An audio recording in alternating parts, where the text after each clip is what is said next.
അപ്പോ നമ്മൾ തുടങ്ങാൻ കേട്ടോ. ഓക്കെ, സമയമായല്ലോ. ശരി, പെട്ടെന്ന് തീർക്കാൻ വേണം. എനിക്കൊരു കുട്ടി മെസ്സേജ് ചെയ്തു. ഒരു കുട്ടിയല്ല, പലരും മെസ്സേജ് ചെയ്യാറുണ്ട്. പക്ഷെ റെഗുലർ ബാച്ചിൽ നിന്ന് ഒരു കുട്ടി മെസ്സേജ് ചെയ്തു, മിസ്സേ നോട്ട് തയ്യാറാക്കണ്ടേ ചങ്ങമ്പുഴയുടെ, അല്ലെ? അത് റെഗുലർ ക്ലാസ് നടന്നുകൊണ്ടിരിക്കുമ്പോൾ തന്നെ നമ്മൾ ചങ്ങമ്പുഴയുടെ നോട്ടൊക്കെ തയ്യാറാക്കണം. എങ്ങനെയാണ് മിസ്സേ പഠിക്കേണ്ടത്? ഇത് ക്ലാസ് ചെയ്തുകൊണ്ടിരിക്കുന്ന സമയത്ത് നമ്മൾ ഒരുപാട് ഹോംവർക്കുകൾ പറയുന്നുണ്ടെങ്കിലും ചിലപ്പോൾ എല്ലാവരും ആ ഹോംവർക്കുകളൊന്നും കൃത്യമായിട്ട് ചെയ്യണമെന്ന് നിർബന്ധമില്ല. ഇത് എപ്പോഴും നമുക്ക് മനസ്സിലാകുന്നത്, ഇത് കുറച്ച് കഴിഞ്ഞതിന് ശേഷം അടുത്ത കൊല്ലമായി ഈ ബുക്ക് പിന്നെ കയ്യിലൊക്കെ എടുക്കുമ്പോഴാണ് ഇനിയിപ്പോ ഇത് എന്ത് ചെയ്യും, ഞാൻ എന്റെ കയ്യിൽ ഇതുണ്ടല്ലോ, ഇനിയിപ്പോ ഇത് എങ്ങനെ പഠിക്കും എന്നൊക്കെ തോന്നുന്നത്. അപ്പൊ എപ്പോഴും എങ്ങനെയാണ് പ്രിപ്പയർ ചെയ്യേണ്ടത് എന്നുള്ളതുമായി ബന്ധപ്പെട്ട് ഞാൻ പറയാറുണ്ട്. ആ രീതിയിൽ തന്നെയാണ് ചങ്ങമ്പുഴയൊക്കെ തന്നെ പ്രിപ്പയർ ചെയ്യേണ്ടത്. പേപ്പർ 2-നും പേപ്പർ 1-നും ഇതുപോലെ നമ്മൾ ബുക്ക്ലെറ്റ് UPSC മലയാളം എന്ന് പറയുന്ന നമ്മുടെ ചാനലിൽ ഇട്ടിട്ടുണ്ട്, IAS മലയാളത്തിന്റെ ചാനലിൽ. അപ്പൊ ആ ചാനലിൽ പുതിയതായി ഏറ്റവും ലേറ്റസ്റ്റ് ആയിട്ട് ഇട്ടിട്ടുള്ള ഈ ബുക്ക്ലെറ്റ് ആദ്യം പ്രിന്റ് ഔട്ട് എടുക്കുക. ഇതാണ് ആദ്യം ചെയ്യേണ്ടത്. അത് കഴിഞ്ഞതിന് ശേഷം ഈ ഭാഗത്ത് നിന്ന് എത്ര ചോദ്യങ്ങളാണ് നമുക്ക് വന്നിട്ടുള്ളതെന്ന് നോക്കുക. ഏത് ഗദ്യം പഠിക്കുമ്പോഴും അങ്ങനെ തന്നെയാണ് ചെയ്യേണ്ടത്. പ്രീവിയസ് ഇയർ ക്വസ്റ്റ്യൻസ് കംപ്ലീറ്റ് വായിക്കുക. എന്നിട്ട് എന്തെല്ലാം രീതിയിലാണ് അതിൽ നിന്ന് ക്വസ്റ്റ്യൻസ് വന്നിരിക്കുന്നതെന്ന് നോക്കുക. ഇനി അതിൽ തന്നെ നമുക്ക് 3 യൂണിറ്റുകളാണ് പേപ്പർ 2 സെക്ഷൻ ബിയിലുള്ളത്. ശരി, ഒന്നാമത്തെ യൂണിറ്റ് 4 സെക്ഷൻ ബിയിൽ വരുന്നത് നോവലുകളാണ്. നോവലുകളിൽ സ്ഥിരമായി UPSC ചോദിക്കുന്ന രീതിയിലുള്ള ചോദ്യങ്ങള്, ഓക്കെ, അങ്ങനത്തെ ചോദ്യങ്ങളൊക്കെയാണ് ആവർത്തിക്കാറുള്ളത്. ചന്തുമേനോനുമായി ബന്ധപ്പെട്ടത്, നോവലിലെ കഥാപാത്രങ്ങളുമായി ബന്ധപ്പെട്ടത്. ഇപ്പൊ സൂര്യ നമ്പൂതിരിപ്പാട്, ചെറുശ്ശേരി, കറുത്തമ്മ, പിന്നെ പളനി, ഇതൊക്കെ നമുക്ക് നോവലുമായി ബന്ധപ്പെട്ട് ക്വസ്റ്റ്യൻ വരുന്നതാണ്. ഇനി അത് കഴിഞ്ഞിട്ടുണ്ടെങ്കിൽ നോവൽ കഴിഞ്ഞ പിന്നെ നമുക്ക് വരുന്നത് 5-ാമത്തെ യൂണിറ്റ് ആണ്. അതിൽ ചെറുകഥ, നാടകം ഒക്കെയാണ് വരുന്നത്. അപ്പൊ ചെറുകഥയിൽ നിന്നൊക്കെ നമുക്ക് ആധുനികതയുടെ പ്രത്യേകതകളെ, MTയുടെ പ്രത്യേകതകൾ വരുന്ന രീതിയിലുള്ള ക്വസ്റ്റ്യൻസ് വരാറുണ്ട്. ഓരോ കഥയിൽ നിന്നും ചോദ്യങ്ങൾ എന്നുള്ള രീതിയിലേക്കൊക്കെ വരാറുണ്ട്. പക്ഷെ യൂണിറ്റ് 6-ന് മാത്രമുള്ള സവിശേഷതയുണ്ട്. Unit 6, paper 2 unit 6. Paper 2 unit 6-ൽ മാത്രമാണ് ടെക്സ്റ്റിന്റെ ഉള്ളിൽ നിന്നുള്ള അനോട്ടേഷൻസ് ഏറ്റവും കൂടുതൽ ചോദിക്കുന്നത്. പ്രോസില് ഗദ്യങ്ങൾ പഠിക്കുന്ന സമയത്ത് പേപ്പർ 2-ലെ യൂണിറ്റ് 6-ലെ ഭാഗങ്ങളിൽ നിന്നാണ് ഏറ്റവും കൂടുതൽ നമുക്ക് ചോദ്യങ്ങൾ അങ്ങനെ വരാറുള്ളത്.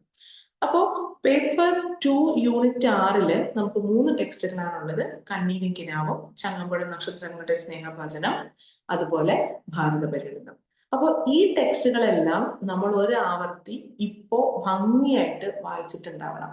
ചുമ്മാ ക്ലാസ്സിലിരിക്കൽ മാത്രമല്ലാതെ, ക്ലാസ്സിലിരിക്കുന്ന റെഗുലർ ക്ലാസ്സിലെ കുട്ടികള് ക്ലാസ്സിലിരുന്ന് വായിക്കുന്നതല്ലാതെ ഒരു പ്രാവശ്യം കൂടി ക്ലാസ് കഴിഞ്ഞ് വായിക്കണം. എന്നാലല്ലേ നമുക്ക് മനസ്സിലാവുള്ളൂ എവിടെയൊക്കെ ശ്രദ്ധിക്കണമെന്ന്. ഉദാഹരണത്തിന് കണ്ണീരും കിനാവും എന്ന കൃതിക്ക് ആ പേര് കൊടുത്തത് എന്താണ്? ഒരുപാട് പ്രാവശ്യം UPSC ചോദിച്ചിട്ടുള്ള ചോദ്യമാണെന്ന് നമുക്കറിയാം. ക്ലാസ് കഴിയുമ്പോൾ നമ്മൾ അതിനെക്കുറിച്ച് ചർച്ച ചെയ്യുന്നതാണ്.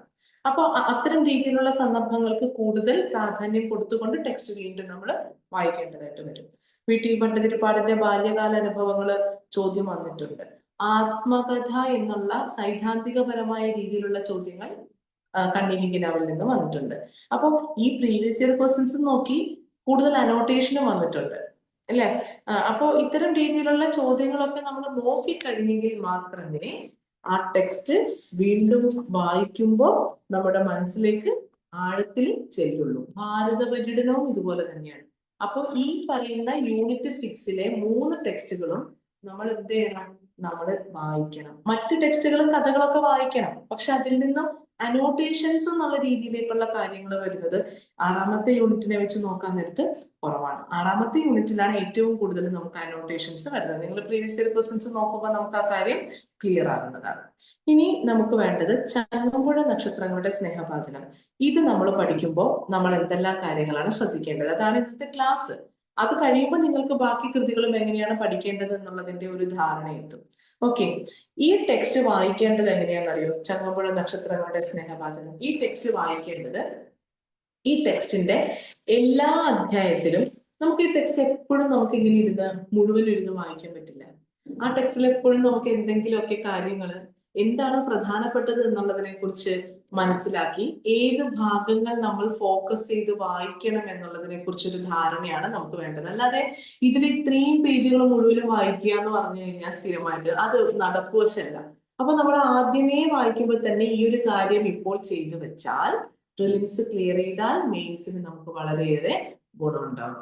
ഈ ടെക്സ്റ്റ് തുടങ്ങുന്ന സമയത്ത് എപ്പോഴും നമ്മൾ എന്ത് കാര്യം പഠിക്കുമ്പോഴും അത് ടെക്സ്റ്റ് തുടങ്ങുന്ന സമയത്ത് ഇത് ജീവചരിത്രമാണെന്ന് നമുക്കറിയാം. ഈ ക്ലാസ്സിന് തൊട്ട് മുൻപ് ഞാൻ എടുക്കുന്ന ക്ലാസ് എന്താ?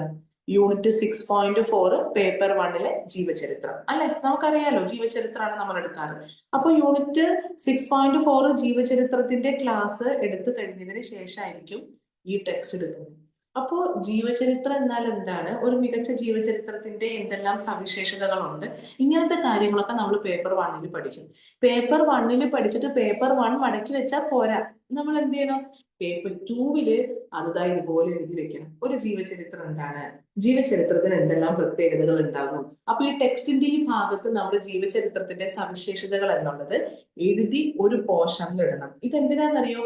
ഈ ടെക്സ്റ്റ് ഇടയ്ക്കിടയ്ക്ക് എടുക്കുമ്പോൾ ഇങ്ങനത്തെ കാര്യങ്ങളൊക്കെ നമ്മൾ നോക്കും ഇടയ്ക്ക്. ഉദാഹരണത്തിന് ആകർഷകമായ ആഖ്യാന ശൈലി, അല്ലെ? അത് നമ്മളിങ്ങനെ നോക്കണം, ജീവചരിത്രത്തിന് വേണം. ഞാൻ ഒരെണ്ണം പറഞ്ഞതാണ്. അതുപോലെ തന്നെ ആത്മകഥയ്ക്ക് ഇല്ലാത്തതും ജീവചരിത്രത്തിന് മാത്രമുള്ളതുമായിട്ടുള്ള ഒരു സ്വഭാവമാണ് ഗവേഷണാത്മകമായ സ്വഭാവം. അത് ആത്മകഥയ്ക്ക് ഇല്ല, പക്ഷെ ജീവചരിത്രത്തിനുണ്ട് ഗവേഷണ സ്വഭാവം. അപ്പോൾ ഈ സ്വഭാവമൊക്കെ ഈ കൃതിയിൽ നന്നായിട്ടുണ്ട്. അപ്പൊ നമ്മൾ പഠിച്ചിട്ടുള്ള ഇത്തരം കാര്യങ്ങളെ എല്ലാറ്റിനെയും ഇവിടെ എഴുതി വെച്ച് കഴിഞ്ഞാൽ നമുക്ക് ഈ ടെക്സ്റ്റ് വായിക്കുമ്പോൾ ഈ സ്വഭാവങ്ങളൊക്കെ ഇതിലുള്ള ഒരു കൃതിയാണോ എന്നുള്ളത് നമുക്ക് പെട്ടെന്ന് പെട്ടെന്ന് മനസ്സിലാക്കാൻ പറ്റും. ഇത് നമ്മൾ ഇങ്ങനെ ഇടയ്ക്കിടയ്ക്ക് തുറന്നു നോക്കിക്കഴിയുമ്പോൾ തന്നെ ആ പോയിന്റ്സിലൂടെ നമ്മൾ പോകുമ്പോൾ അത് നമുക്ക് വളരെയധികമായിട്ട് ഓർമ്മ നിലനിർത്തുന്നതിന് സഹായിക്കും. അപ്പൊ ആദ്യം ചെയ്യേണ്ട പരിപാടി എന്താണ്? ജീവചരിത്രം എന്നുള്ളതിന്റെ തിയറി നിങ്ങൾ പഠിച്ചിട്ടുള്ളത് എന്താണ് ജീവചരിത്രം? ഞാൻ വളരെ ലഘുവായിട്ട് ആ ക്ലാസ്സിൽ പഠിപ്പിക്കാം. ജീവചരിത്രം ആത്മകഥയ്ക്കും ഒരേപോലെയുള്ള ഡെഫിനിഷൻ എന്നുള്ള രീതിയിലാണ് പഠിപ്പിച്ചത്. അപ്പൊ അതേപോലെ കുറച്ച് വ്യത്യാസത്തിൽ, അപ്പൊ അതുപോലെ അതിന് പറ്റുന്ന രീതിയിലുള്ള ഒരു നിർവചനം ജീവചരിത്രത്തിന് അവിടെ എഴുതി വെക്കുക. അതിനുശേഷം എന്തെല്ലാം സവിശേഷതകൾ ജീവചരിത്രത്തിനുണ്ട് എന്നുള്ള കാര്യം കൂടി സൂചിപ്പിക്കുക. ഓക്കെ, ഇതാണ് ഒരു ഭാഗം ചെയ്യേണ്ടത്. ഇനി അതെന്തുകൊണ്ടാണ് അങ്ങനെ പറയുന്നതെന്ന് വെച്ച് കഴിഞ്ഞിട്ടുണ്ടെങ്കിൽ ഞാൻ ക്വസ്റ്റ്യൻ വായിക്കുമ്പോൾ നിങ്ങൾക്ക് മനസ്സിലാവും എന്താ കാര്യം അങ്ങനെ പറയുന്നത്. ഇനി അടുത്ത പരിപാടി എന്താ ചെയ്യേണ്ടത്? അടുത്ത പരിപാടി ചെയ്യേണ്ടത് ഈ ഓരോ അധ്യായത്തിനും നമുക്ക് എന്ത് ഉണ്ടാക്കണം? ഈ ഓരോ അധ്യായത്തിന്റെയും പ്രധാന കാര്യങ്ങളെ ഉൾപ്പെടുത്തിക്കൊണ്ട് ഒരു ചെറിയ രീതിയിലുള്ള നോട്ട് പോലെ ഉണ്ടാക്കണം, ചെറുത്. അപ്പൊ അതിൽ തന്നെ എന്താ ചെയ്യേണ്ടതെന്ന് വെച്ച് കഴിഞ്ഞാല് ടെക്സ്റ്റും ഇതുപോലെ മാർക്ക് ചെയ്തിടണം. ടെക്സ്റ്റിലെ പ്രധാന കാര്യങ്ങൾ നമ്മൾ മാർക്ക് ചെയ്തിടണം. അതിനോടൊപ്പം എന്തുകൂടി ചെയ്യണം?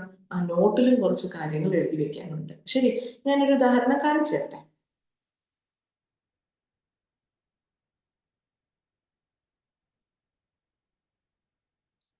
ഇതിപ്പോ എന്റെ കയ്യിലുള്ള നോട്ട്ബുക്കിന്റെ ഒരു ഭാഗമാണ്. ഇപ്പൊ ചങ്ങമ്പുഴയുടെ തന്നെ നമ്മുടെ ഓർമ്മയിൽ എപ്പോഴും വരാൻ വേണ്ടി 48 മരണമാണ്, ജനനം എന്താണ്, അങ്ങനത്തെ കാര്യങ്ങളൊക്കെ ഒന്ന് നോട്ട് ചെയ്ത് വെച്ചിട്ടുണ്ട്. എന്നിട്ട് എന്തൊക്കെയായിരുന്നു ചങ്ങമ്പുഴയുടെ ഹൃദയം, കണ്ടോ, കലുഷിതമായിരുന്നു 46 അങ്ങനെയാണ് പറയുന്നത്. അപ്പൊ ആകെ ഇതാ ഇത്രയും പേജ്, ഇത്രയേ ഉള്ളൂ. ആ ഒരൊറ്റ അധ്യായം മുഴുവനും തീർന്നു, ഇത്രയും തീർന്നപ്പോഴേക്കും. അപ്പം ചങ്ങമ്പുഴയുടെ ആത്മകഥ തുടങ്ങുന്ന, ജീവചരിത്രം തുടങ്ങുന്ന സമയത്ത് ആ ജീവചരിത്രത്തിലെ തുടക്കം തന്നെ MK സാനു എന്താണ് ചെയ്തിരിക്കുന്നത്? ചങ്ങമ്പുഴ മരിക്കുന്നതിന് 2 വർഷം മുൻപുള്ള ഒരു രീതിയിലാണ് ജീവചരിത്രം തുടങ്ങിയിരിക്കുന്നത്. അപ്പൊ ഇത് ഒരു ജീവചരിത്രകാരൻ അല്ലെങ്കിൽ ജീവചരിത്രം എഴുതുന്ന ആളുടെ സ്വാതന്ത്ര്യത്തെയാണ് കാണിക്കുന്നത്. എപ്പോ നമുക്ക് തുടങ്ങണം, എങ്ങനെ അവതരിപ്പിക്കണം, ഇതൊക്കെ അദ്ദേഹത്തിന്റെ സ്വാതന്ത്ര്യമാണ്. അപ്പൊ MK സാനുവിന് നടപ്പാക്കിയിട്ടുള്ള സ്വാതന്ത്ര്യത്തെയാണ് ഈ ഭാഗത്ത് കാണുന്നത്. പിന്നെ PK ബാലകൃഷ്ണന് കത്തയക്കുന്ന സന്ദർഭങ്ങൾ അതിലുണ്ട്. എന്തൊക്കെയാണ് ചങ്ങമ്പുഴ ആ സമയത്ത് ചിന്തിച്ചിരുന്നത്, ചങ്ങമ്പുഴയുടെ ഉള്ളില് ആരെല്ലാം ഉണ്ടായിരുന്നു, ഒരു സാഡിസ്റ്റ് ഉണ്ട്, ഒരു ഹ്യൂമനിസ്റ്റ് ഉണ്ട്, അല്ലെ? അപ്പോ ഇങ്ങനെ ചങ്ങമ്പുഴയുടെ കുറച്ച് കുറച്ച് കാര്യങ്ങളെല്ലാം കൂടിയിട്ട് അവിടെ ചേർത്ത് വെച്ചിട്ടുണ്ട്. ഇത് വായിക്കുമ്പോൾ തന്നെ നമുക്ക് ആ അധ്യായത്തിൽ എന്തൊക്കെയാണ് ഉണ്ടായിരുന്നത് എന്നുള്ളത് നമ്മുടെ മനസ്സിലേക്ക് പെട്ടെന്ന് ഓർമ്മ വരും. ഇനി കൂടുതലായിട്ട് നമുക്ക് ആ ഭാഗത്ത് എന്തെങ്കിലും അടയാളപ്പെടുത്താനുണ്ടെങ്കിൽ ഇതേ സംഭവങ്ങൾ തന്നെ എന്തുകൂടി ചെയ്യാറുണ്ട്? ആ ടെക്സ്റ്റിലും കൂടി മാർക്ക് ചെയ്ത് കൂടി വെക്കാറുണ്ട്. ടെക്സ്റ്റ് കണ്ടില്ലേ, ഇത് ഈ ഭാഗങ്ങൾ ടെക്സ്റ്റിൽ എവിടെയാണ് വരുന്നത് എന്നുള്ളതിന്റെ പേജ് നമ്പർ സഹിതം അവിടെ മാർക്ക് ചെയ്ത് ബുക്കിൽ അങ്ങനെ ഇടുക. അതുപോലെ തന്നെ മനസ്വിനിയെ കുറിച്ചിട്ടുള്ള പഠനം ഈ ഭാഗത്ത് വരുന്നുണ്ട്. അത് ഏതൊക്കെ പേജിലാണ്? Page 19, page 20. കണ്ടോ? ആ ഭാഗവുമായി ബന്ധപ്പെട്ട് പിന്നെ നമ്മൾ ബാക്കി ചെയ്യുന്നത് എന്താണ്? ടെക്സ്റ്റിലാണ് മാർക്ക് ചെയ്ത് വെക്കുന്നത്. അപ്പൊ ഇതുപോലെ ഒന്നാം അധ്യായം ഇത്രയേ ഉള്ളൂ. ഇതുപോലെ നമ്മൾ എന്ത് ചെയ്യുന്നു? ഒത്തിരി ഒത്തിരി അധ്യായങ്ങളെ എഴുതി എഴുതി വെക്കുന്നു. അപ്പൊ നമുക്ക് നല്ല എളുപ്പമായിരിക്കും. ഇപ്പൊ ഒരു മനസ്സിനി എന്ന് പറയുന്ന കവിതയുമായി ബന്ധപ്പെട്ടിട്ടുള്ള ഭാഗങ്ങൾ കണ്ടോ? ഇത് ഈ ഭാഗത്ത് നമ്മൾ ഇങ്ങനെ എഴുതി വെക്കും ബാക്കി ടെക്സ്റ്റില്. അപ്പൊ ടെക്സ്റ്റിലെ എല്ലാ ഭാഗവും നമ്മൾ വായിക്കേണ്ട. ടെക്സ്റ്റില് പ്രധാനപ്പെട്ട കുറെ ഭാഗങ്ങളൊന്നും നമ്മൾ മാർക്ക് ചെയ്തിട്ടില്ല. അപ്പൊ പ്രധാന ഈ കത്തിന്റെ ഇടയിൽ ഇതിൽ കാണുന്ന അവിടെയൊന്നും നമ്മൾ മാർക്ക് ചെയ്തിട്ടില്ല. മറിച്ച് എന്താണോ പ്രധാനപ്പെട്ടത് ഈ സംഭവത്തിൽ വരുന്നത്, അത് ആദ്യം പ്രധാനപ്പെട്ടത് ഏതാണെന്ന് അറിയണമെങ്കിൽ എന്ത് ചെയ്യണം? പ്രീവിയസ് ഇയർ ക്വസ്റ്റ്യൻസ് വായിച്ചു നോക്കും. ക്വസ്റ്റ്യൻ വായിച്ചു നോക്കി കഴിഞ്ഞതിന് ശേഷം വേണം ഇങ്ങനെ ഓരോ അധ്യായത്തെയും നമുക്ക് മാർക്ക് ചെയ്ത് വെക്കാനായിട്ട്. ശരി, ഇതുപോലെ തന്നെ രണ്ടാം അധ്യായം ഒക്കെ ചെറിയ ചെറിയ ഞാൻ നോട്ട്സുകൾ എന്നുള്ള രീതിയിൽ ക്വസ്റ്റ്യൻസ് തയ്യാറാക്കാൻ നിങ്ങൾക്ക് തരാറുണ്ട് അല്ലെ? ക്ലാസ്സിൽ ഇങ്ങനെയൊക്കെ നോട്ട് ഉണ്ടാക്കി വെക്കും എന്നുള്ള രീതിയിൽ ചോദ്യങ്ങൾ തയ്യാറാക്കി തരാറുണ്ട്. അങ്ങനെയും ചെയ്തു വെക്കണം. അതായത് ഇപ്പൊ രണ്ടാമത്തെ അധ്യായം ബേസ്ഡ് ആയിട്ട് ഒരു ക്വസ്റ്റ്യൻ ഞാൻ തയ്യാറാക്കുന്ന നോട്ടാണ്. ഇപ്പൊ രണ്ടാമത്തെ അധ്യായത്തിൽ നമ്മൾ ഇതുപോലെ എന്ത് ചെയ്തു വെക്കുന്നതാണ്? പ്രചോദിത നിമിഷങ്ങളുടെ കവിയാണ് ചങ്ങമ്പുഴ. ജീവിതത്തിൽ നിന്ന് വ്യത്യസ്തമായി അദ്ദേഹം എഴുതിയിരുന്നില്ല ഒന്നും തന്നെ. കാവ്യജീവിതവും ഇടപിരിച്ചാണ് അദ്ദേഹം ജീവചരിത്രം MK സാന് തയ്യാറാക്കിയിരിക്കുന്നത്. ഇത് UPSC ക്വസ്റ്റ്യൻ വന്നിട്ടുള്ളതാണ്. അപ്പൊ നമുക്ക് അതിൽ ഒരുപാട് ഉദാഹരണങ്ങൾ നമുക്ക് പല പല സന്ദർഭങ്ങളിലൂടെ കിട്ടുന്നുണ്ട് ഒന്നാം അധ്യായം മുതൽ. അപ്പൊ ഞാൻ ക്ലാസ്സിൽ തരുന്ന ഒരു ഫസ്റ്റത്തെ ഒരു ഹോംവർക്ക് ആയിരുന്നു എന്ത്? കൊണ്ടുവന്ന് കാണിച്ച ഒരു കുറച്ചുപേരേ ഉള്ളൂ ഹോംവർക്ക് ഇല്ല, ഞാൻ തരുന്നത് മാത്രമേ ഉള്ളൂ. പക്ഷെ അതൊരു ഹെഡിങ് ആയിട്ട് നമ്മൾ എഴുതി വെക്കും. എങ്ങനെ? പ്രചോദിത നിമിഷങ്ങളുടെ കവിയാണ് ചങ്ങമ്പുഴ. കവിജീവിതവും കാവ്യജീവിതവും എങ്ങനെയാണ് അടയാളപ്പെടുത്തിയിരിക്കുന്നത്. എന്നിട്ട് ഒന്നാം അധ്യായം മുതൽ നമ്മൾ ഇങ്ങനത്തെ കാര്യങ്ങൾ സൂക്ഷ്മമായിട്ട് നോക്കണം. അപ്പൊ എന്ത് വായിക്കണം, എവിടെ ഫോക്കസ് ചെയ്യണം എന്നറിയണം എന്നുണ്ടെങ്കിൽ ആദ്യം പ്രീവിയസ് ഇയർ ക്വസ്റ്റ്യൻസിലേക്ക് പോകണം. ശരി, ഇനി ഞാൻ ഈ പ്രീവിയസ് ഇയർ ക്വസ്റ്റ്യൻസ് നമുക്ക് ചങ്ങമ്പുഴ നക്ഷത്രങ്ങളുടെ സ്നേഹപാചനത്തിൽ നിന്ന് വന്നിരിക്കുന്ന ചോദ്യങ്ങൾ എന്ന് പറയുന്നത് മൊത്തം വന്നിരിക്കുന്നത് 23 ചോദ്യങ്ങളാണ്.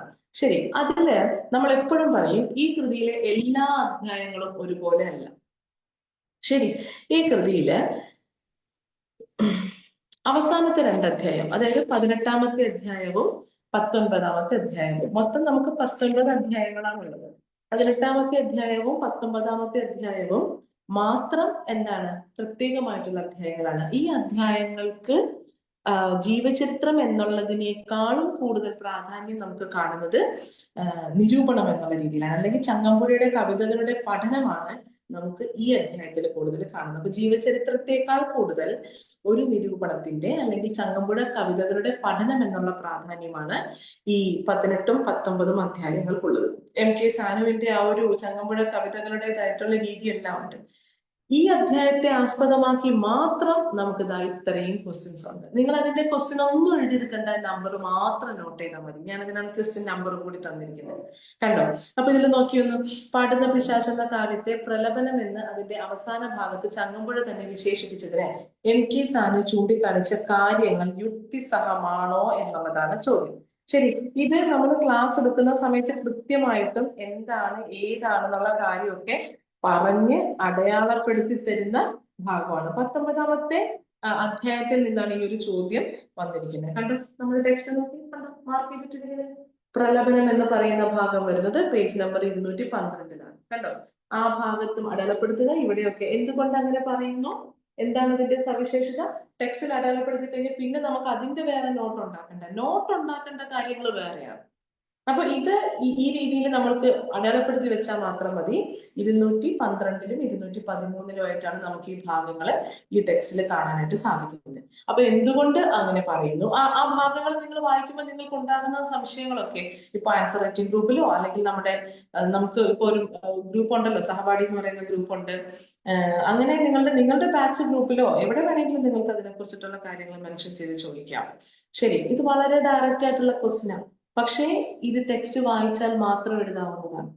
പാടുന്ന പിശാച് എന്ന് പറയുന്ന കവിതയുടെ പഠനവുമായി ബന്ധപ്പെട്ടിട്ടുള്ള ഒരു ഭാഗമാണ്. അപ്പൊ 18ഉം 19ഉം ഒരുപാട് പ്രാവശ്യം ക്വസ്റ്റ്യൻസ് ചോദിച്ചിട്ടുള്ള അധ്യായങ്ങളാണ്.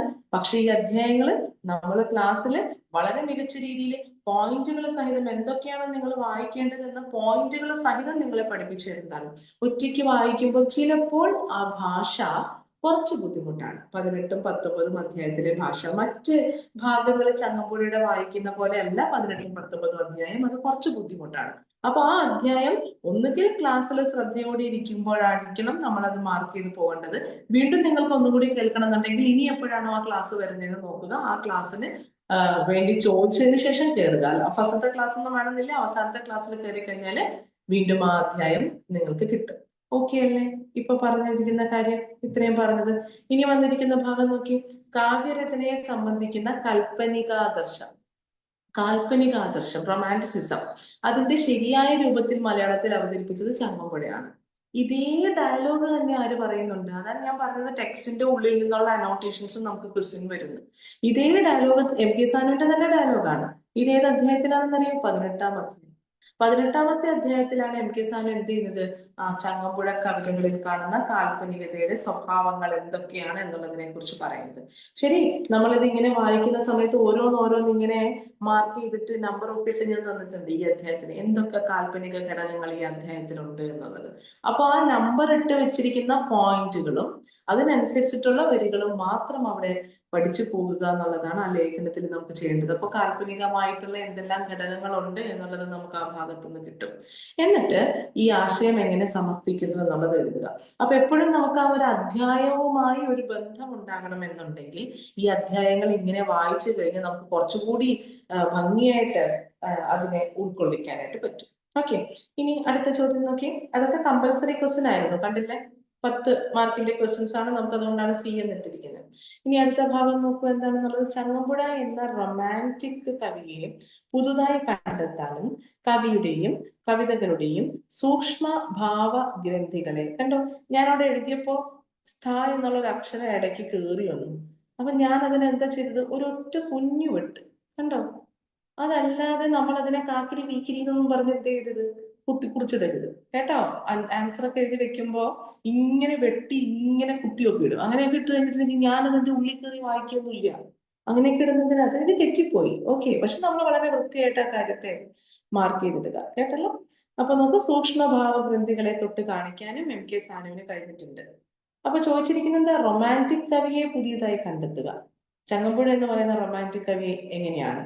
അദ്ദേഹത്തിന്റെ കവിയുടെയും അതേപോലെ കവിതകളുടെയും സൂക്ഷ്മമായ പഠനവും MK സാനു ചെയ്തിട്ടുണ്ട്. അതും കൂടുതൽ വരുന്നത് ജീവചരിത്രം എന്നുള്ളതിന്റെ അപ്പുറത്തേക്ക് കൃതിയുടെ പഠനങ്ങൾ കൂടുതൽ നമുക്ക് കാണാൻ സാധിക്കുന്നത് ഇതുപോലെ 18, 19 അധ്യായത്തിലാണ്. അതിൽ തന്നെ റൊമാൻറ്റിക് കവിയെ നമ്മൾ കാണുന്നത് 18-ാം അധ്യായത്തിലും ചങ്ങമ്പുഴയിൽ കാണുന്ന കവിതകളുടെ അല്ലെങ്കിൽ ചങ്ങമ്പുഴ എന്ന് പറയുന്ന കവിയിൽ കാണുന്ന ആധുനിക സ്വഭാവം എന്നുള്ള രീതിയിൽ ചങ്ങമ്പുഴയെ പഠിച്ചിരിക്കുന്നത് 19-ാമത്തെ അധ്യായത്തിലാണ്.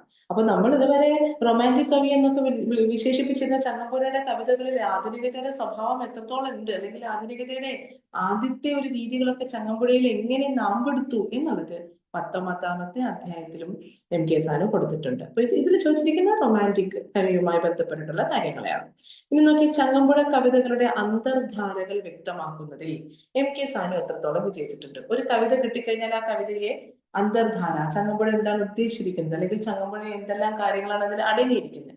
അപ്പൊ അതിന് ചങ്ങമ്പുഴ എന്ന് പറയുന്ന കവിയെ വ്യക്തമായിട്ട് പഠിച്ചിട്ടുണ്ടാവണം. ആ കവിയെ പഠിച്ചിരിക്കുന്ന അധ്യായവും 18, 19 അധ്യായമാണ്. അതല്ലാതെ മനസ്സിന്റെ പഠനങ്ങളൊക്കെ ഇടയ്ക്ക് ചില കവിതകളുടെ പഠനങ്ങളൊക്കെ വരുന്നുണ്ട്. അപ്പൊ അങ്ങനെ ശ്രദ്ധിച്ചാണ് ആ ചോദ്യത്തിന്റെ ഉത്തരത്തില് ശ്രദ്ധിക്കേണ്ടത്.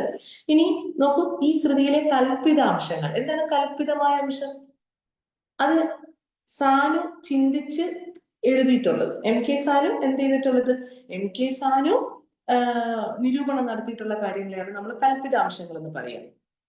ഭാവനയിൽ എഴുതിയിട്ടുള്ളത്. മറ്റേതൊക്കെ MK സാനുവിന്റെ ഭാവനയല്ലല്ലോ, മറിച്ച് ജീവചരിത്രമല്ലേ. അപ്പൊ അതുകൊണ്ട് വേറെ ഒരാളുടെ ജീവിതത്തെ കുറിച്ച് പറഞ്ഞു കേട്ടിട്ടുള്ളതും തെളിവുകൾ ലഭിച്ചിട്ടുള്ളതുമായ വസ്തുതകളുടെ അടിസ്ഥാനത്തിൽ എഴുതിയിട്ടുള്ളതാണ് ജീവചരിത്രം. പക്ഷെ കൽപ്പിതാംശങ്ങൾ എന്ന് പറയുന്നത് അങ്ങനെയല്ല. MK സാനുവിൻ്റെതായിട്ടുള്ള ഭാവനയിൽ എഴുതിയിട്ടുള്ള കാര്യങ്ങളാണ്. അത് വരുന്നത് എവിടെയാണ്? അത് 18-19 അധ്യായമാണ്. കണ്ടോ? അപ്പൊ നമ്മൾ ടെക്സ്റ്റ് മര്യാദക്ക് വായിച്ച് പഠിക്കുകയും ക്ലാസ്സിൽ ഇതെല്ലാം ശ്രദ്ധിച്ച് കേൾക്കുകയൊക്കെ ചെയ്യുമ്പോഴാണ് നമുക്ക് ഇപ്പൊ ക്ലാസ്സിൽ നമ്മൾ, എനിക്ക് തോന്നുന്നു 2000 മുതൽ എല്ലാ ക്ലാസ് മുതലും 2024 വരെയുള്ള എല്ലാ ചോദ്യങ്ങളുടെ ഡിസ്കഷനും വെക്കേണ്ട ഉത്തരവും നമ്മൾ പറയും. ഞാനിപ്പോ ഇതെങ്ങനെ പഠിക്കണം എന്നുള്ളതാ പറയുന്നത് കേട്ടോ. ഇനി അതുപോലെ ശാപം പറ്റിയ ഗന്ധർവനോ എന്ന് ചങ്ങമ്പുഴയെ പറ്റി സന്ദേഹിക്കുവാനിടയാക്കിയ സാഹചര്യങ്ങൾ. അപ്പൊ ഈ ശാപം പറ്റിയ ഗന്ധർവൻ എന്നുള്ള പേര് തന്നെ ചങ്ങമ്പുഴയ്ക്ക് എന്തുകൊണ്ടാണ് കൊടുത്തിരിക്കുന്നത്? അതൊരു പോസിറ്റീവ് ആണോ നെഗറ്റീവ് ആണോ ആ പേര് എന്നുള്ള രീതിയിലാണ് നമ്മൾ ആ അധ്യായം തന്നെ പഠിക്കുന്നത്. അപ്പൊ ആ അധ്യായവുമായി ബന്ധപ്പെട്ട് ഇത്രയും ചോദ്യങ്ങളാണ് UPSC നമുക്ക് 18-19 അധ്യായത്തിൽ നിന്ന് തന്നെ ഉള്ളത്. അപ്പൊ നമുക്ക് മനസ്സിലായി ഈ ടെക്സ്റ്റില് ഈ അധ്യായം വളരെയധികം പ്രധാനപ്പെട്ടതാണ്. ഓക്കെ, അപ്പോ ഇങ്ങനെ ഒരു രീതിയിൽ നമ്മൾ എഴുതി വെക്കണം. ഇനി അത് കഴിഞ്ഞിട്ട് ബാക്കിയൊക്കെ നമ്മൾ ഈ ടെക്സ്റ്റുമായി ബന്ധപ്പെട്ട് ഇനി നമ്മൾ ചെയ്യേണ്ട കാര്യം എന്താ? ഇനി നമ്മൾ ക്വസ്റ്റ്യൻസ് നോക്കുന്ന സമയത്ത് നമുക്ക് നോട്ട് ഉണ്ടാക്കേണ്ട രീതിയിലുള്ള ക്വസ്റ്റ്യൻസ് ഉണ്ട്. നമ്മുടെ കയ്യില് നമ്മളായിട്ട് നോട്ട് ഉണ്ടാക്കി വെക്കണം. ഇപ്പൊ നമ്മൾ പറഞ്ഞ കാര്യങ്ങളൊക്കെ 18-19 അധ്യായത്തിലുള്ളത് കൊണ്ട് ചുമ്മാ നമുക്ക് ആ ടെക്സ്റ്റിന്റെ ഉള്ളിൽ തന്നെ ഇപ്പൊ കാൽപ്പനികതയുടെ ഘടകങ്ങളൊക്കെ മാർക്ക് ചെയ്തിട്ട് കഴിഞ്ഞാൽ നമുക്ക് അതിൽ നിന്ന് തന്നെ എഴുതാവുന്നതേ ഉള്ളൂ. എന്തായാലും എല്ലാ ഭാഗത്തിന്റെയും സമ്മറി നമ്മൾ എഴുതി വെക്കുന്നുണ്ട്. ഓക്കെ, അതല്ലാതെ എല്ലാ അധ്യായത്തിന്റെയും ചെറിയ രീതിയിലുള്ള സമ്മറി അത് എങ്ങനെ എഴുതട്ടെന്ന് ഞാൻ കാണിച്ചിരുന്നു. വെറുതെ ബുള്ളറ്റിട്ടിട്ട് ഇന്ന കാര്യങ്ങളൊക്കെയാണ് ഈ അധ്യായത്തിൽ പറയുന്നത്. നമുക്ക് കുറച്ചുകൂടി മെമ്മറി കിട്ടും. കൂടുതൽ റീഡ് ചെയ്യേണ്ട ഭാഗങ്ങൾ അവിടെ പേജ് നമ്പർ മെൻഷൻ ചെയ്യുക, ബാക്കി കാര്യങ്ങൾ ടെക്സ്റ്റിൽ അടയാളപ്പെടുത്തുക. ക്ലാസ്സിൽ നമ്മൾ വായിച്ചിട്ടുള്ള കാര്യങ്ങളൊക്കെ ടെക്സ്റ്റിൽ മാർക്ക് ചെയ്തിട്ടുണ്ടെങ്കിൽ ഏറ്റവും പ്രധാനപ്പെട്ട ഭാഗങ്ങൾ ഏതൊക്കെയാണെന്ന് നിങ്ങൾക്ക് കിട്ടും. ക്ലാസ്സിൽ ഈ ടെക്സ്റ്റ് മുഴുവനും നമ്മൾ എടുക്കുന്നതാണെന്ന് ഓർക്കണം. അല്ല, ഏതെങ്കിലും അധ്യായത്തിൽ വിറ്റുപോയിട്ടുണ്ടോ? അപ്പൊ അത് മുഴുവനും നമ്മൾ എടുക്കുന്ന കാര്യമാണ്. അപ്പൊ അതുകൊണ്ട് എന്ത് ചെയ്യണം? ക്ലാസ്സിൽ പറയുന്ന കാര്യങ്ങൾ അങ്ങനെ മെൻഷൻ ചെയ്ത് അവിടെയും വെക്കുക.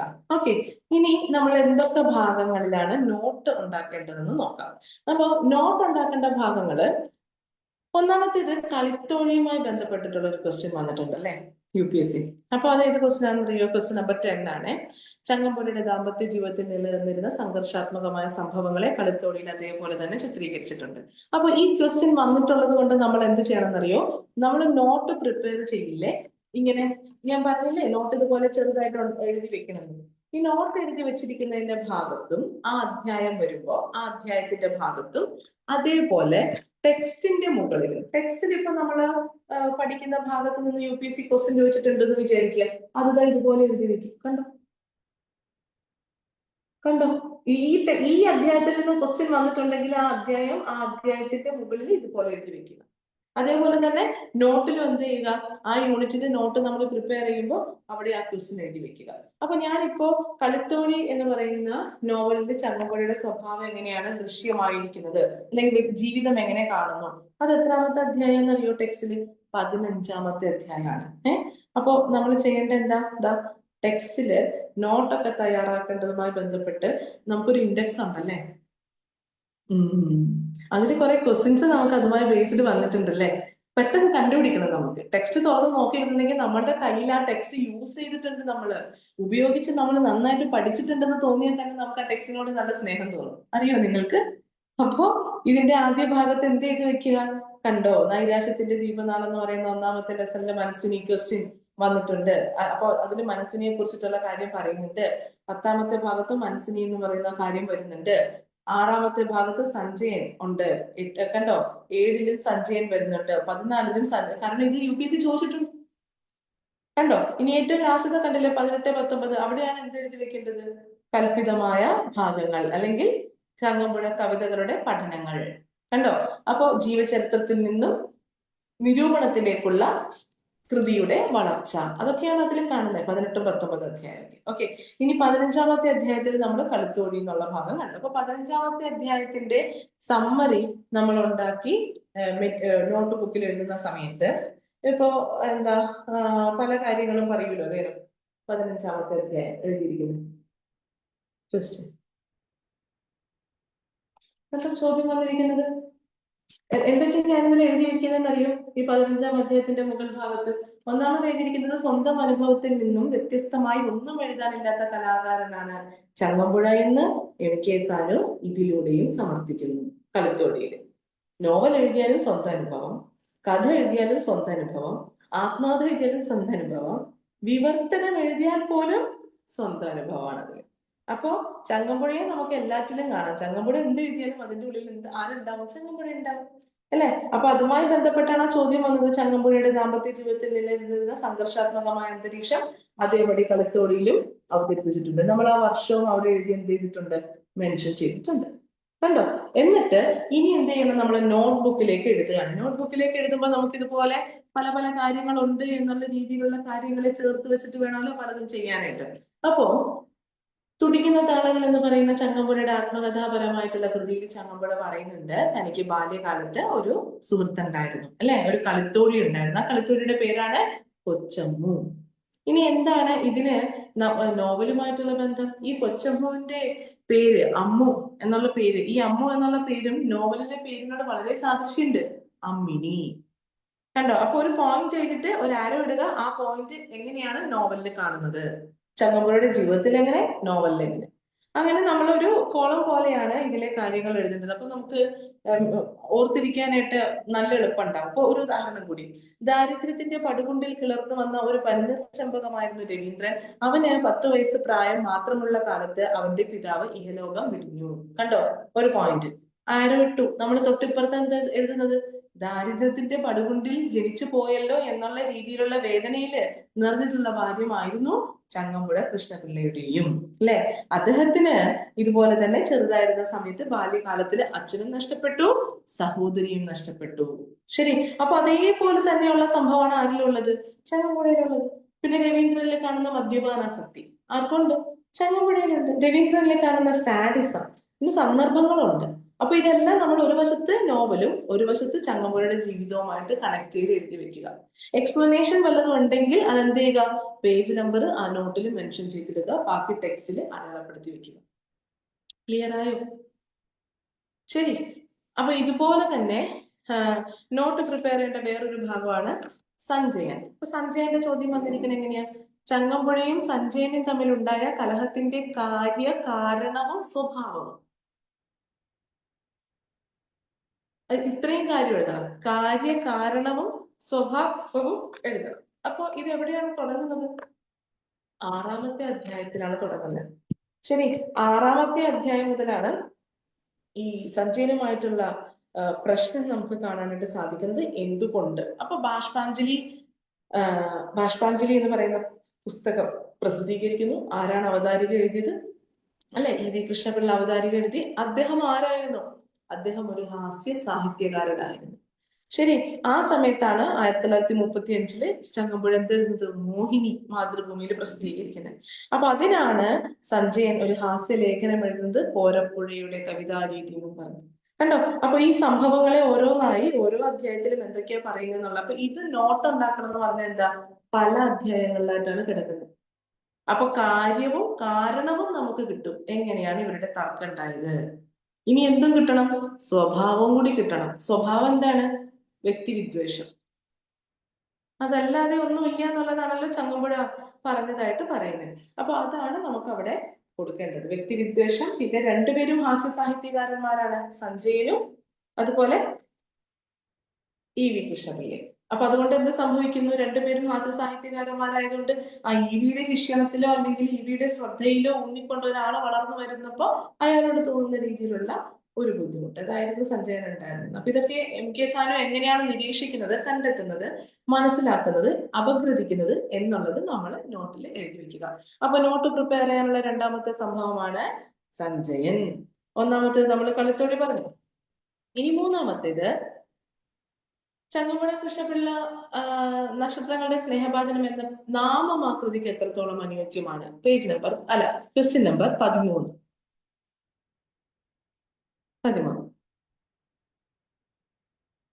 അപ്പൊ ഇതൊരു ജീവചരിത്രമാണ്. ജീവചരിത്രത്തിൽ ആരാണ് മുഖ്യമായ കഥാപാത്രമായിട്ട് വരുന്നത്? ഒരു വ്യക്തിയാണ് മുഖ്യമായി വരുന്നത്. ഈ ജീവചരിത്രത്തെ സംബന്ധിച്ച് മുഖ്യ വ്യക്തി ആരാണ്? ചങ്ങമ്പുഴയാണ്. അപ്പൊ അതുകൊണ്ട് തന്നെ ചങ്ങമ്പുഴയുടെ പേര് അതിൽ വരുന്നതിന്റെ കാരണം അതാണ്, അല്ലെ? ഇനി എന്താ നമ്മളോട് പറഞ്ഞത്? നക്ഷത്രങ്ങളുടെ സ്നേഹഭാചനം എന്നാ പറഞ്ഞത്. അപ്പൊ ചങ്ങമ്പുഴയുടെ ജീവിതത്തിൽ നക്ഷത്രത്തിന് എത്രത്തോളം പ്രാധാന്യമുണ്ട്? നമ്മൾ ക്ലാസ് എടുക്കുമ്പോ പറയില്ലേ, ചങ്ങമ്പുഴ എപ്പോഴും ഒറ്റപ്പെട്ടവനാണ്, ഏകാന്തത അനുഭവിക്കുന്നവനാണ് അല്ലെ? പല സന്ദർഭങ്ങളിലും താൻ സമൂഹത്തിൽ ഒറ്റപ്പെട്ടവനാണല്ലോ എന്ന് ആലോചിച്ച് വ്യഥാ ദുഃഖിക്കുന്നവനാണ്, അകാരണമായി ദുഃഖിക്കുന്നവനാണ്. ഇങ്ങനെയൊക്കെ ഇരിക്കുന്ന സന്ദർഭങ്ങളിൽ ചങ്ങമ്പുഴ ഏറ്റവും കൂടുതൽ സംസാരിക്കുന്നത് ആരോടാണ്? നക്ഷത്രങ്ങളോട്. ശരി, അപ്പൊ ചങ്ങമ്പുഴയുടെ ജീവിതത്തിൽ നക്ഷത്രത്തിന് എത്രത്തോളം സ്ഥാനമുണ്ട്? നോട്ട് പ്രിപ്പയർ ചെയ്യുമ്പോൾ നമുക്കത് ഏത് അധ്യായമാണെന്ന് പെട്ടെന്ന് മനസ്സിലാവും. അത് മാത്രമല്ല, ചങ്ങമ്പുഴ ഒരു റൊമാൻറ്റിക് കവി കൂടിയാണ്. അപ്പോഴും ചങ്ങമ്പുഴയുടെ ജീവിതത്തിന് എന്തിനൊക്കെ സ്ഥാനം ഉണ്ടാവും? നക്ഷത്രത്തിനും നിലാവിനും ഒക്കെ സ്ഥാനം ഉണ്ടാവും അല്ലേ? കാരണം അത്രത്തോളം അത് കാൽപ്പനികത എന്ത് ചെയ്യുന്നുണ്ട്? ഉദ്ദീപിപ്പിക്കുന്നുണ്ട്. അപ്പൊ അതുകൊണ്ടാണ് അത്രയും സ്ഥാനം ഉണ്ടാകുന്നത്. ശരി, അപ്പൊ ആ രീതിയിൽ ഈ കൃതിക്ക് എത്രത്തോളം ഈ പേര് യോജിക്കുന്നു എന്നുള്ള രീതിയിലുള്ള നോട്ട്സ് നമ്മൾ തയ്യാറാക്കുക. ക്ലാസ്സിൽ നമ്മളിത് പറയുന്നതാണ്. ക്ലാസ് കഴിയുമ്പോൾ എല്ലാ കൃതിയും പഠിച്ചു കഴിയുമ്പോൾ എന്തുകൊണ്ടാണ് ആ കൃതിക്ക് ആ പേരിട്ടത് എന്നുള്ളത് നമ്മൾ ചർച്ച ചെയ്യുമല്ലോ. നിങ്ങളുടെ അഭിപ്രായങ്ങളും പറയാറുണ്ട് നിങ്ങൾ അല്ലേ? പലതരം അഭിപ്രായങ്ങളും വരാറുണ്ട്. ശരി, ഇനി അടുത്ത നോട്ട് ചെയ്യേണ്ട കാര്യം നോട്ട് പ്രിപ്പയർ ചെയ്യേണ്ടത്. അപ്പൊ 3 പറഞ്ഞപ്പോ ഇനി അടുത്തത് വ്യക്തി ജീവിതവും കാവ്യ ജീവിതവും എങ്ങനെയാണ് ഈ കൃതിയിൽ അവതരിപ്പിച്ചിരിക്കുന്നത്. 2 പ്രാവശ്യം ആ ചോദ്യം ചോദിച്ചിട്ടുണ്ട്. ക്വസ്റ്റ്യൻ നമ്പർ 14, അതുപോലെ ക്വസ്റ്റ്യൻ നമ്പർ 16. ഇത് രണ്ടും ഒരേ ചോദ്യം തന്നെ. വ്യക്തി ജീവിതവും കാവ്യ ജീവിതവും. ഇതാണ് ഞാൻ എന്ത് പറയുന്നത്? പ്രചോദിത നിമിഷങ്ങളുടെ കവിയാണ് ചങ്ങമ്പുഴ. അദ്ദേഹത്തിന് വ്യക്തി ജീവിതവും കാവ്യ ജീവിതവും ഒരേപോലെ ഇഴചേർത്ത് കൊണ്ട് കാണുന്നു. ആ ഹോംവർക്ക് ചെയ്ത് കഴിഞ്ഞാൽ ഇത് വളരെ എളുപ്പമാണ്. കൺക്ലൂഷൻ, വ്യക്തി ജീവിതത്തിൽ നിന്നും ഒന്നും വ്യത്യസ്തമായി എഴുതാൻ ഇല്ലാത്ത ഒരു കലാകാരനായിരുന്നു ചങ്ങമ്പുഴ എന്നുള്ളതാണ് നമ്മൾ മനസ്സിലാക്കുന്നത്, നിരീക്ഷിക്കുന്നത്. അപ്പൊ അത് എം കെ സാനു എങ്ങനെ സമർത്ഥിക്കുന്നു? അതിന് വ്യക്തി ജീവിതവും കാവ്യ ജീവിതവും എങ്ങനെയാണ് അവതരിപ്പിക്കുക?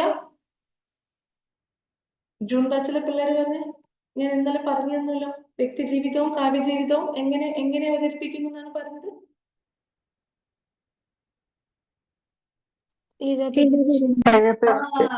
അത് തന്നെ ഇടപിരിച്ച് അവതരിപ്പിക്കുന്ന ഒരു രീതിയാണ് കാണുന്നത്. അങ്ങനെയാണ് ചങ്ങമ്പുഴ എന്ത് ചെയ്യുന്നത്? അങ്ങനെയാണ് ആത്മകഥയിൽ ചങ്ങമ്പുഴയെ കുറിച്ച് എം കെ സാന് അവതരിപ്പിച്ചിരിക്കുന്നത്. ശരി, അപ്പൊ ആ രീതിയിലുള്ള കാര്യങ്ങൾക്ക് നോട്ട് ഉണ്ടാക്കണം. ഇനി അടുത്തത് ചങ്ങമ്പുഴയുടെ ബാല്യകാല ജീവിതത്തെ കുറിച്ച് എം കെ സാൻ എന്തൊക്കെയാ പറയുന്നത്? ബാല്യകാല ജീവിതം എന്തായിരുന്നു? നേരത്തെ പറഞ്ഞ പോലെ രവീന്ദ്രനെ പോലെ തന്നെ ദരിദ്രായിരുന്നു അല്ലേ? എത്ര പേരുടെ മരണം ഉണ്ടായിട്ടുണ്ട്? അമ്മുമ്മ ആരായിരുന്നു? എച്ചിൽ തീനി എന്നുള്ള പേര് എങ്ങനെയാണ് ചങ്ങമ്പുഴക്ക് അനുഭവപ്പെട്ടത്? ഇന്ന് മാത്രം അതെങ്ങനെ ചങ്ങമ്പുഴ എന്ന് പറയുന്ന സ്വഭാവത്തെ, വ്യക്തിയിലെ സ്വഭാവത്തെ രൂപപ്പെടുത്തി എന്നുള്ളത് കൂടി പറഞ്ഞു പോവുക ബാല്യകാല അനുഭവങ്ങളെ. അപ്പൊ ബാല്യകാല അനുഭവങ്ങളെ എം കെ സാനു എങ്ങനെയാണ് അവതരിപ്പിച്ചിരിക്കുന്നത് എന്ന് വെച്ചിട്ടുണ്ടെങ്കിൽ, ബാല്യകാല അനുഭവങ്ങളെ, ജീവിതത്തെ എം കെ സാനു വളരെ സത്യസന്ധമായ രീതിയിൽ തന്നെയാണ് ആത്മകഥയിൽ അവതരിപ്പിച്ചിരിക്കുന്നത്. ഇപ്പൊ അച്ഛനുമായിട്ടുള്ള ബന്ധത്തെക്കുറിച്ചും എല്ലാ കാര്യങ്ങളും ഒക്കെ വളരെ സത്യസന്ധമായിട്ട് തന്നെയാണ് അവതരിപ്പിച്ചിരിക്കുന്നത്. മാത്രമല്ല അതിലൊരു മനഃശാസ്ത്ര നിരൂപണത്തിൻ്റെതായ സാധ്യത കൂടിയുണ്ട് ബാല്യകാല അനുഭവങ്ങളെ കുറിച്ച് പറയുമ്പോൾ. അങ്ങനെ തോന്നിയിട്ടില്ലേ? നമ്മൾ പറഞ്ഞല്ലോ ക്ലാസ്സില്, ബാല്യകാല അനുഭവങ്ങൾ പറയുന്ന ഭാഗത്ത് എം കെ സാന് ചുമ്മാ ബാല്യകാലത്ത് ഇങ്ങനെയൊക്കെ സംഭവം നടന്നു എന്ന് മാത്രമല്ലല്ലോ പറയാ, അത് നടന്നത് കൊണ്ട് ചങ്ങമ്പുഴയുടെ സ്വഭാവം എങ്ങനെയായി എന്ന് കൂടി പറയും. ഉദാഹരണത്തിന് 14 വയസ്സ് തികയുന്നതിന് മുൻപുണ്ടായിട്ടുള്ള 2 മരണങ്ങൾ, അച്ഛന്റെയും സഹോദരിയുടെയും, ചങ്ങമ്പുഴയുടെ ജീവിതം തന്നെ ക്ഷണികമാണ് എന്ന് പറയുന്ന ഒരു ധാരണയെ ഉണ്ടാക്കി എന്നുള്ളതാണ്. അച്ഛന്റെ കർക്കശമായ സ്വഭാവം ചങ്ങമ്പുഴ എന്ന് പറയുന്ന വ്യക്തിയിൽ എന്തുണ്ടാക്കി എന്നാ പറയുന്നത്? സ്വാതന്ത്ര്യ ബോധം ഉണ്ടാക്കി എന്നുള്ളതാണ് നമ്മൾ പഠിച്ചത്. അപ്പൊ എങ്ങനെയാണോ ബാല്യകാല അനുഭവങ്ങളെ എന്തായിട്ട് മനസ്സിലാക്കി വെച്ചിരിക്കുന്നത്, അത് മനഃശാസ്ത്രപരമായ രീതിയിൽ അവതരിപ്പിച്ചത് എന്നുള്ള കാര്യം കൂടി അവിടെ സൂചിപ്പിക്കാം. ഇനി അടുത്തത് നോട്ട് തയ്യാറാക്കേണ്ടത് മനസ്വിനി എന്നുള്ള ടെക്സ്റ്റുമായി ബന്ധപ്പെട്ടിട്ടുള്ളതാണ്. മനസ്വിനി ഈ പുൽക്കൊടികളും നക്ഷത്രങ്ങളും എന്നുള്ള ഭാഗത്താണ് കേട്ടോ ബാല്യകാല അനുഭവങ്ങളൊക്കെ ധാരാളം ഉള്ളത്. മനസ്വിനി എന്നുള്ള കൃതിയുടെ എങ്ങനെ ചങ്ങമ്പുഴ പറഞ്ഞിരിക്കുന്നത് അവതാരികയിൽ എം കെ സാനു എങ്ങനെയാണ് വിലയിരുത്തുന്നത്? അപ്പൊ എം കെ സാനു അതിനെക്കുറിച്ച് പറഞ്ഞിരിക്കുന്നത് കൃത്യമായ രീതിയിൽ തന്നെ നമുക്ക് സ്വീകരിക്കാമോ എന്നുള്ളൊരു ചോദ്യമാണ് അവിടെ വരുന്നത്. അത് എത്ര പ്രാവശ്യം ചോദിച്ചിട്ടുണ്ട്?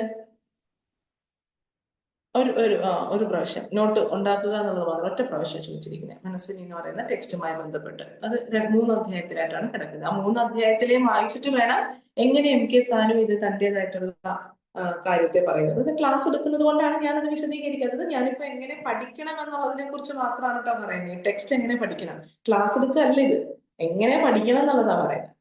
ശരി, ഇനി അപ്പൊ ഇത്രയും കാര്യങ്ങളാണ് എന്ത് വേണ്ടത്? നോട്ട് പ്രിപ്പയർ ചെയ്യുക എന്നുള്ള രീതിയിലേക്ക് ശ്രദ്ധിക്കേണ്ടത്. ഇനി ഒന്നുകൂടി സാഹിതീ സദനം കണ്ടോ, നമ്മളിവിടെ എഴുതി വെച്ചിരിക്കുന്ന 6-ാമത്തെ അധ്യായം.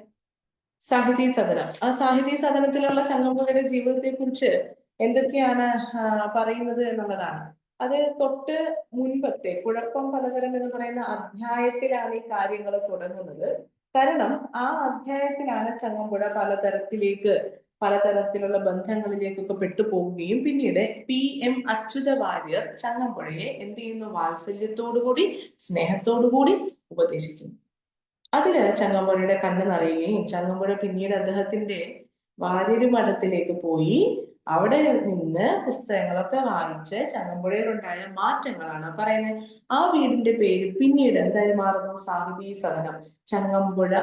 കൃഷ്ണപിള്ള സാഹിതീ സദനം എന്നുള്ള വിലാസത്തിലാണ് അത്ര ചങ്ങമ്പുഴ പിന്നീട് അവിടെ നിന്ന് എഴുതുകയും ഒക്കെ ചെയ്തിരുന്നത്. അപ്പൊ അത്രയ്ക്ക് ആ പേര് ചങ്ങമ്പുഴയുടെ ജീവിതത്തില് വലിയ രീതിയിലുള്ള മാറ്റത്തെ കാണിക്കുന്ന ഒന്നായിരുന്നു ഈ സാഹിതീ സദനത്തിലുള്ള ചങ്ങമ്പുഴയുടെ താമസവും അവിടെ നിന്നുള്ള വളർച്ചയും വായനയും എല്ലാം. അപ്പൊ അതുമായി ബന്ധപ്പെട്ടുള്ള ഒരു ഭാഗം വന്നിട്ടുണ്ട്. അപ്പൊ അതും ഇതുപോലെ എഴുതി വെച്ച് കഴിഞ്ഞാൽ സുഖമായിരിക്കും, നോട്ട് പ്രിപ്പയർ ചെയ്ത് കഴിഞ്ഞു കഴിഞ്ഞാൽ. ഓക്കെ, ഇനി അടുത്ത സെഷൻ, അതായത് ഇനി എന്താണ് ഇതിൽ ശ്രദ്ധിക്കേണ്ടത്? ഇനി ശ്രദ്ധിക്കേണ്ടത് എന്താണെന്നറിയോ? ജീവചരിത്രവുമായി ബന്ധപ്പെട്ട് കുറച്ച് ക്വസ്റ്റ്യൻസ് വരുന്നുണ്ട്. ശരി, ജീവചരിത്രത്തിന്റെ തിയറി വെക്കുന്നതോ ജീവചരിത്രവുമായി ബന്ധപ്പെട്ടതോ ഒക്കെ, അതാണ് നമ്മൾ നേരത്തെ ജീവചരിത്രം അങ്ങനെ എഴുതി വെക്കണം എന്നുള്ളതൊക്കെ പറഞ്ഞത്. ഞാൻ ക്വസ്റ്റ്യൻസ് വായിക്കാം.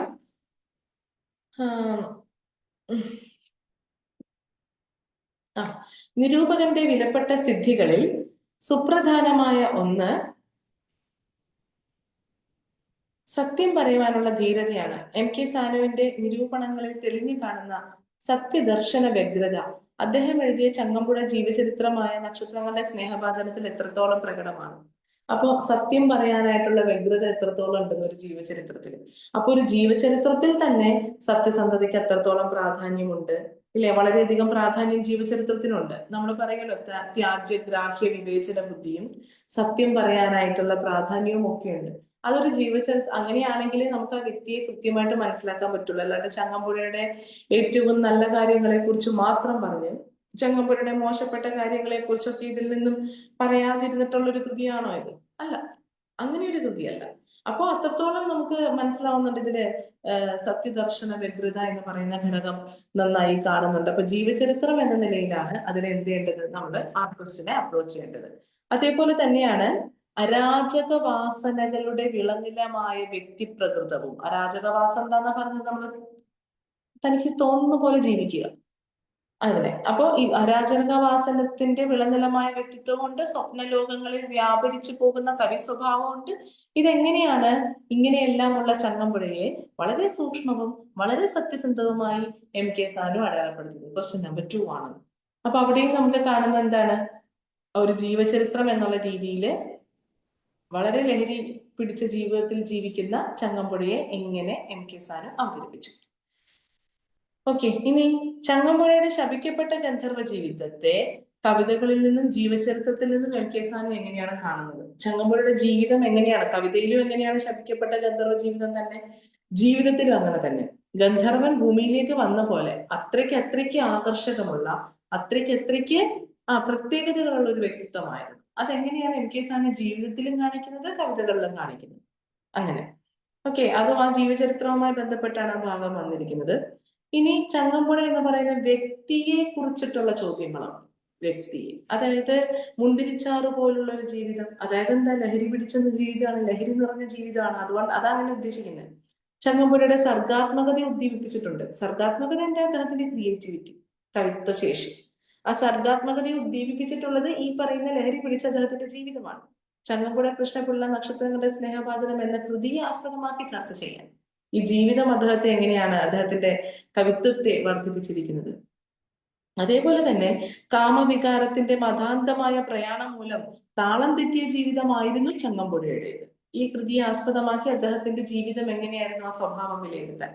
അപ്പൊ ഇതൊക്കെ എങ്ങനെയാ ചങ്ങമ്പുഴ എന്ന് പറയുന്ന വ്യക്തിയെ നമ്മൾ എങ്ങനെ മനസ്സിലാക്കി എന്നുള്ളതുമായി ബന്ധപ്പെട്ടുള്ള ക്വസ്റ്റ്യനാണ്. അപ്പൊ ജീവചരിത്രത്തിന്റെ രീതിയിൽ എഴുതേണ്ട ചോദ്യങ്ങൾ, വ്യക്തിയെ എങ്ങനെ മനസ്സിലാക്കി എന്നുള്ള രീതിയിലുള്ള ചോദ്യങ്ങൾ, ഇങ്ങനെയെല്ലാമുള്ള ചോദ്യങ്ങൾ ഉണ്ട്. ഇനി റിപ്പീറ്റ് ചെയ്യുന്ന ക്വസ്റ്റ്യൻസ് ഉണ്ട്. ഇപ്പൊ ഉദാഹരണത്തിന് പരമ്പരാഗത സദാചാര ബോധത്തിന്റെ അപ്പുറത്ത് നിന്നുകൊണ്ട് ഇത് എഴുതാവൂ എന്ന ധാരണയാണ് എനിക്ക് ഉണ്ടായിരുന്നത്. ഇതാണല്ലോ MK സാനു പറഞ്ഞത്. നമ്മൾ ടെക്സ്റ്റ് എടുക്കുമ്പോൾ തന്നെ MK സാനുവിന്റെ ആ പ്രസ്താവന മാർക്ക് ചെയ്ത് തരുന്നതാണ്. അപ്പോ ഈ കൃതിക്ക് ഇത് ഉചിതമാണോ? ഉചിതമാണ് അല്ലെ? നമുക്ക് വായിക്കുമ്പോഴും ചങ്ങമ്പുഴയെ മനസ്സിലായത് എന്തുകൊണ്ടാണ്? അത് ആ സദാചാര ബോധത്തിന്റെ അപ്പുറം നിന്നുകൊണ്ട് ഇത് വായിച്ചത് കൊണ്ടാണ് ഈ കൃതിയെ അല്ലെങ്കിൽ ചങ്ങമ്പുഴയെ കൃത്യമായി മനസ്സിലാക്കിയത്. ഇത് 22ാമത്തെ ക്വസ്റ്റ്യൻ ആണ്, ക്വസ്റ്റ്യൻ നമ്പർ 22. ഇതേ ക്വസ്റ്റ്യൻ തന്നെയാണ് 15ാമത്തെ ക്വസ്റ്റ്യൻ. പരമ്പരാഗത സദാചാര ബോധത്തിനപ്പുറം നിന്നുകൊണ്ട് ഇത് എഴുതാവൂ എന്ന ധാരണയാണ് എന്നിൽ ആധിപത്യം പുലർത്തിയത്. ഈ കൃതി ഇത് സാധൂകരിച്ചുവോ, ഇത് പ്രൂവ് ചെയ്യുന്നുണ്ടോ ഈ കൃതി? ഓക്കെ, അപ്പൊ അതിലും നമുക്ക് കാണുന്ന എന്താണ്? 15ാമത്തെ ക്വസ്റ്റ്യനിലും ഇതേപോലെ തന്നെയുള്ള ഒരു റിപ്പീറ്റേഷൻ ആണ് നമ്മൾ കണ്ടത്. ഇനി സെയിം ക്വസ്റ്റ്യൻ ഒന്നുകൂടിയുണ്ട്. ചങ്ങമ്പുഴയുടെ തെറ്റായ പ്രണയബന്ധത്തെ സഹാനുഭൂതിയോടുകൂടി അവതരിപ്പിക്കുന്ന ഗ്രന്ഥകാരന്റെ സമീപനം നീതി അർഹിക്കുന്നുണ്ടോ? അത് സഹാനുഭൂതിയോടുകൂടി അവതരിപ്പിക്കുകയല്ല, മറിച്ച് പരമ്പരാഗത സദാചാര ബോധത്തിന്റെ അപ്പുറം നിന്നുകൊണ്ട് എഴുതിയത് കൊണ്ടാണ് അങ്ങനെ അവതരിപ്പിച്ചിരിക്കുന്നത്.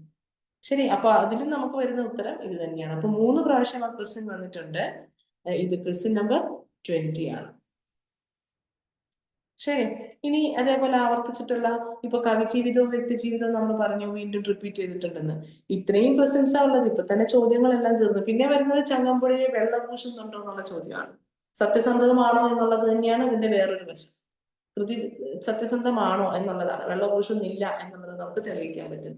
ഇത്രയും ചോദ്യങ്ങളാണ് ഈ ടെക്സ്റ്റിൽ നിന്ന് വന്നിരിക്കുന്നത്. ഈ ചോദ്യങ്ങൾ വായിച്ച് അനലൈസ് ചെയ്ത് കഴിയുമ്പോൾ നമുക്ക് ടെക്സ്റ്റിനെ കുറിച്ചൊരു ധാരണ ഇപ്പോൾ വന്നു. എന്തൊക്കെ ചോദ്യങ്ങൾ ചോദിക്കുന്നു, എവിടെയൊക്കെയാണ് ശ്രദ്ധിക്കേണ്ടത് കൂടുതൽ, എങ്ങനെയാണ് നോട്ട് ഉണ്ടാക്കേണ്ടത്, അതാണ് ഞാനിപ്പോ പറഞ്ഞു തന്നത്. ഇപ്പൊ ചങ്ങമ്പുഴ നക്ഷത്രങ്ങളുടെ സ്നേഹപാതന നോട്ട് ഉണ്ടാക്കേണ്ടത് എങ്ങനെയാണ്, എന്തെല്ലാം കാര്യങ്ങൾ അവിടെ ശ്രദ്ധിക്കണം, ആ കാര്യങ്ങൾ മനസ്സിലായി. എന്നിട്ട് നമുക്ക് ചോദ്യങ്ങൾ മനസ്സിലാവുന്നുണ്ടോ, അതിന്റെ ഉത്തരത്തിലേക്ക് പോകാൻ പറ്റുന്നുണ്ടോ എന്നുള്ള കാര്യങ്ങളൊക്കെ ശ്രദ്ധിക്കുക. ഇതേപോലെ തന്നെ ഓരോ കൃതിയും നമ്മൾ പഠനവിധേയമാണ്. അതിൽ ഇന്ദുലേഖയൊന്നും ഇത്രയും ടെക്സ്റ്റ് ബേസ് ചെയ്ത് നമ്മൾ വായിക്കേണ്ട ആവശ്യം വരുന്നില്ല, ഒറ്റ പ്രാവശ്യം നമുക്ക് നോട്ടുകൾ ഉണ്ടാക്കി കഴിയുകയാണെങ്കിൽ. പക്ഷെ ഈ ടെക്സ്റ്റിൽ നിന്നും ഇത്രയും ചോദ്യങ്ങൾ ടെക്സ്റ്റിന്റെ ഉള്ളിൽ നിന്ന് തന്നെ കൊട്ടേഷൻസും അല്ലാതെയും ലേഖനങ്ങളുടെ പഠനങ്ങളും ഒക്കെ നമ്മളോട് ചോദിക്കുന്നതാണ്. അപ്പൊ അതുകൊണ്ട് ഈ ടെക്സ്റ്റ് പഠിക്കേണ്ടത് ഇങ്ങനെയാണ്. ഈ അപ്രോച്ച് അല്ല, ഓരോന്നിനും ഓരോ രീതിയാണ്. അത് നമുക്ക് മനസ്സിലാക്കുന്നത് എങ്ങനെയാണ്? നമ്മൾ പ്രീവിയസ് ഇയർ ക്വസ്റ്റ്യൻസ് വായിച്ച് ക്ലാസ് വരുന്നതും കൂടി വെച്ച് നിങ്ങൾ ക്ലാസ് ഒന്ന് ശ്രദ്ധിച്ചാൽ മതി. നമ്മൾ ക്ലാസ് എടുക്കുന്നത് തന്നെ ഓരോ ടെക്സ്റ്റും എങ്ങനെയാണ്, എന്താണോ UPSCക്ക് ആവശ്യം ആ രീതിയിലാണ്. അപ്പൊ എക്സാം ഓറിയന്റഡ് ആയിട്ട് എടുക്കുന്നത് കൊണ്ട് തന്നെ എങ്ങനെയാണ് ചോദ്യങ്ങൾ വരുന്നത് ആ രീതിയിലായിരിക്കും ഞാൻ പഠിപ്പിക്കുന്നതും ഒക്കെ.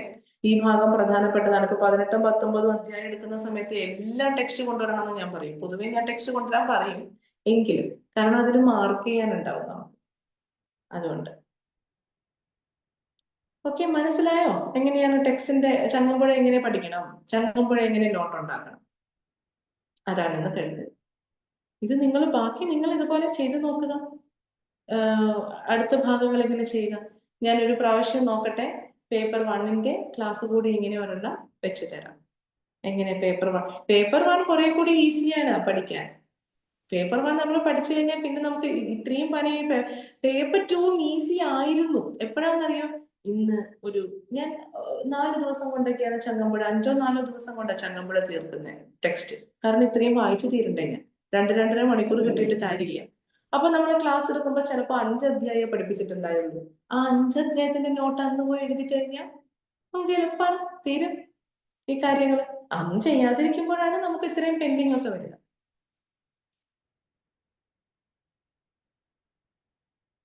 കൽപ്പിതാംശങ്ങൾ എന്നതിൽ കൊടുക്കുന്ന എക്സ്പ്ലനേഷൻ പറയാൻ പറ്റുമോ? കൽപ്പിതാംശം എന്നുള്ളതില് മനസ്സെനിക്ക് കൊടുക്കുന്ന എക്സ്പ്ലനേഷൻ പറയാം, കുഴപ്പമില്ല.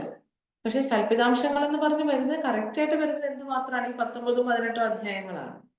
അതിലാണല്ലോ കൂടുതൽ പഠനങ്ങൾ വരുന്നത്. മറ്റേതും ഇദ്ദേഹത്തിന്റെ തന്നെ കണ്ടെത്തലാണ്, കൽപ്പിതമായിട്ടുള്ള കാര്യങ്ങളാണ്. പറയാം, ഓക്കെ അല്ലേ? ശരിക്കും നല്ല രീതിയിലൊക്കെ റിവിഷനൊക്കെ നടത്തി പോട്ടോ. എന്തെങ്കിലും സംശയമൊക്കെ ഉണ്ടെങ്കിൽ കാണാം. ഓഫ്ലൈൻകാർക്ക് എപ്പോ വേണമെങ്കിലും ക്ലാസ്സിൽ വന്നിരിക്കാം. വീണ്ടും പറയുന്നു, എല്ലാവർക്കും സ്വാഗതം. അപ്പൊ ശരി.